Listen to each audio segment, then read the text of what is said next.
We've reached the final weekend of October, and there's not a movie coming out this week, so I'm actually putting out this ranking a little bit earlier. I was supposed to put this out, like, the first week of November, but there's not a movie coming out this week, so I figured, why wait? Why hold off? Might as well just do it now. So it's time to share my ranking of all 5 October 2021 releases that I saw from worst to best. Now, if you're wondering why I didn't do one for August, it's because the only new movie I saw that month was Free Guy, which is just one movie, and September only had 2 movies, which were Shang-Chi and Dear Evan Hansen, and 2 movies isn't quite enough to do a ranking, but there were 5 this month that I saw, so here we go, all 5 October releases that I saw from the worst to the best. Coming in at last place at number 5 is Dune. Now, I didn't hate this movie. I definitely appreciate its ambition, I appreciate the scale, and I appreciate the filmmaking effort that went into it. I'm not crapping on this movie at all. I thought it was very well directed. I thought that it had a lot of great cinematography, and I appreciate the scope of it, but the story was very hard to follow. I didn't really care that much about any of the characters. The main character was written kind of generic, and I left the movie just kind of going, I'm not really sure how I'm supposed to feel with this. Normally I either think, yeah, that was all right, or I feel really strong emotions either positively, like, this was amazing, or negatively, like, this was the worst thing ever. And I just kind of left the movie feeling nothing. So the movies that are up higher on this list, I actually kind of felt something one way or the other with this one. That's why it's last place. Number 4, Ron's Gone Wrong. Yeah, I thought this movie was cute. It had a good message. It had an important message. But honestly, it was kind of average. Nothing about it stuck out or was particularly memorable.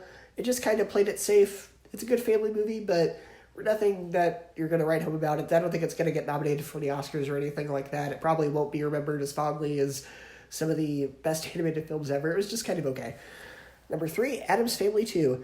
I was actually not expecting to like this film as much as I did, but I thought it was really funny. It had a really interesting story with a lot of heart, and I actually had a really good time with it. Number 2, James Bond, No Time to Die. I thought this was a great movie, but I had a couple of issues with it. Number 1, the villain played by Rami Malek has this very Phantom of the Opera-like mask, and they spend a good couple of minutes actually like talking about this mask and setting this up. So you think it's actually going to be an important plot device later, but it's not. It's just there to kind of make the villain look cool. So that just seems like we wasted our time trying to set this mask up.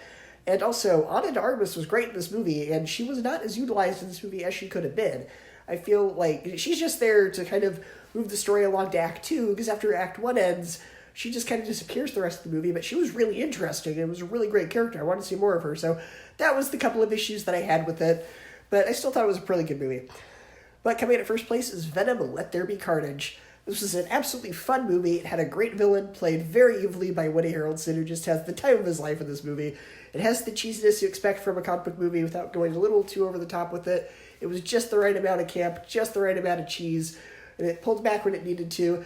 I thought the dynamic between Venom and Eddie was really well done. I just absolutely love this movie, and the post-credits scene made me very excited for the future of the movies that are coming later in this universe, and maybe in even other universes. So it comes in at number 1.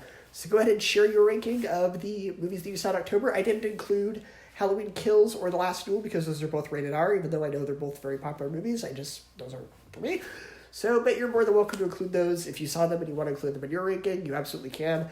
I just choose not to include rated R movies on my channel. But absolutely fine. No judgment on you whatsoever if you choose to do it. So go ahead and share your ranking, and I will see you next time.